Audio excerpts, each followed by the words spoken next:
Well, good morning again, my YouTube friends. It's Margaret here from M.E.s Orchids, and I just thought I'd bring you into the grow room just to show you this little cluster of these little Dendrobium flowers. And you can see by my thumbnail how tiny they are, each individual little one. They're absolutely lovely.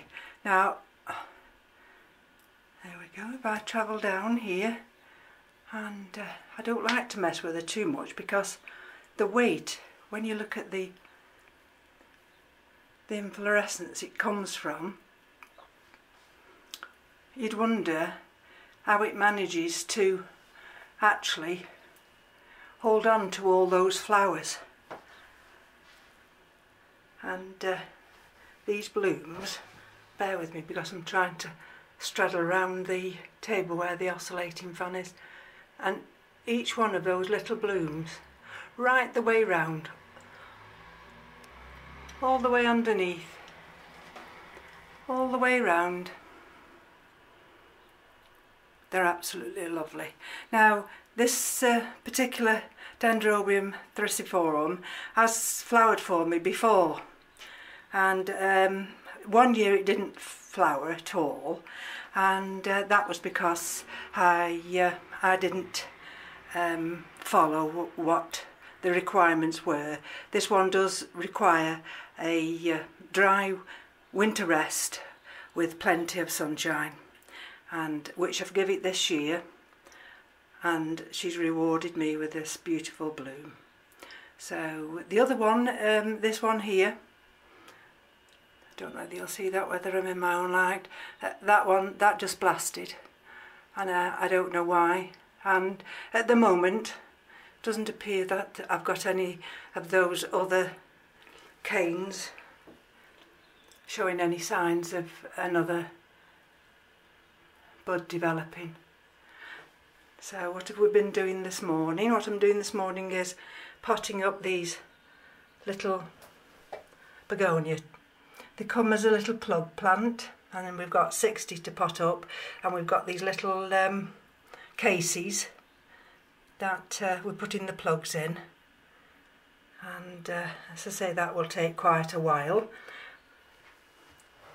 So I thought I'll just bring you into the grow room now. There's some more there, and if I can gently, petrifies me, you know, when I have to lift this Dendrobium up, but I need to bring her up and put her back on the shelf, so let's just put her back up there in all her glory. It's given not a bad day today, although it's a little bit cloudy, but tomorrow's the better day, so probably tomorrow I might get this beautiful perfume from her, and it just smells like Johnson's baby powder. That's how I can describe it. And if I come down slowly now, and bear with me, I potted these little seeds up. Maybe I'm in the wrong light. And can you see the little seeds? They're just cosmos. They came as a free sample in the gardening magazine, and I planted them up Tuesday.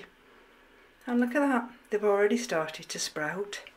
So that's for the garden. It's a busy time in the garden at the moment, although next week when it's Easter, which is usually typical for our English weather, we look forward to Easter, and then we get cold weather. So, you know, all the plans get put aside. It's got new grow tips on its little roots. That's the Laelia autumnalis. So that's coming along fine. And I've not watered anything today in the grow room.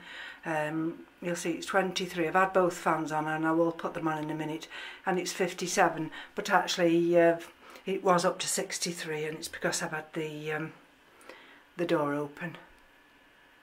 So everything's well, all the mounts anyway, they're due to be watered, and then I'll do that. Probably after lunch. So let's just have a little pan round to see if anything else has been happening while, because it's surprising, you know, you've only got to, you know, have a day where you don't inspect your plants, and then before you know it, you've got a little bud appearing or some new growth which you weren't aware of. So it's always best to just check out, and if you can, check out daily. This one here, that's a No ID Phalaenopsis I mounted, so that's got fishing line, and I'm going to untie that today and put the same type of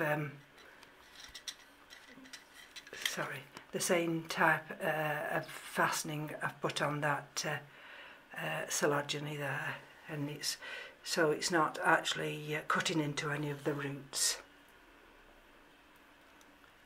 As I say, I gave these all a good watering on Wednesday, and because we're going to go into another cold spell,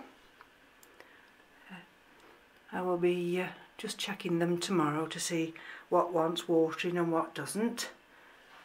And then, so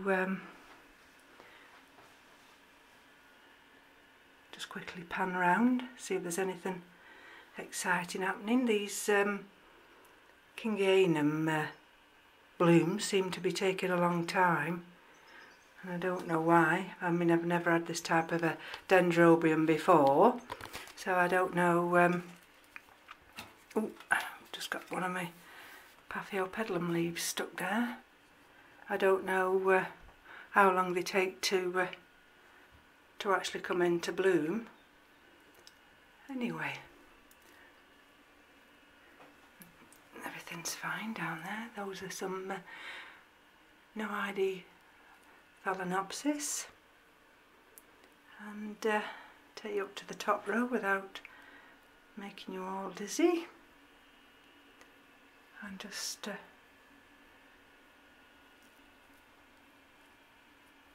finish with the frags. These on this top shelf here, these are all the frags that I've had from M.E.s Orchids,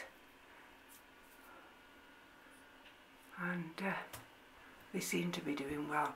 Now this little, I'll pull this out here, this is the little Dockerilla. This is an Australian species, and this has got a new root. I seem to struggle with this one, and I don't know why, but and they don't have leaves. These have what you call needles. It was one of those buys when I first started collecting orchids, and I didn't know what the hell I was doing. But and that's the only Oncidium I've got. That's Oncidium Powii. That's another kind of the Oncidiums. I'm not overly fond on them. I've never mastered really their watering needs requirements. This one I've had given me from work. It's a little No ID. It's a rescue one, this is, and it's got some nice roots. So I've cleaned it out and put some new media in, and I'll just see whether or not I can actually grow this on. I mean, those leaves I know won't straighten because it's the erratic watering. If you don't get the watering right, then it sends out these accordion leaves. So she was only going to throw it away, and you know, I'd rather see whether or not I could actually grow this on. But at the moment, let's just pan round, and I've no actual need now to get any more orchids at this present time. I think the ones that I've got, I mean, I do love the Dendrobiums, but these that I've already got now, I need to grow these on, and like this Dendrobium polyanthum here, which I split into two, I need to see that that produces new canes this year.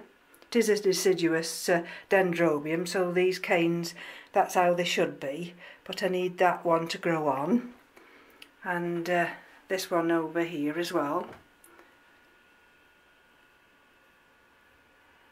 And I think the experience last year I had with scale and the effect that it had on the health of quite a few of my cattleyas taught me a lesson that less is more, if you see what I mean. And hopefully all these cattleyas here, and even that little one in the terrarium, which has got a new growth, and this one, this is the Epicatleya that was terribly infested with scale, and but that seems to have come through that harsh treatment. So really they have had some harsh treatment, and I need them to settle down, and I need to make sure this year that they're all producing new roots and new growths.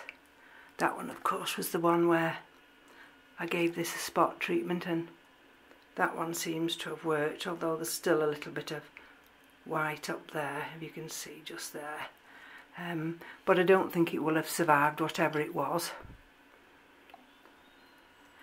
So just panning around now, and I'll bid you all farewell if I get chance when we're in the garden. I'll try and video just a short video of what's happening in the garden. So from me to you, have a good day, take care, and we'll speak again soon. Bye bye now.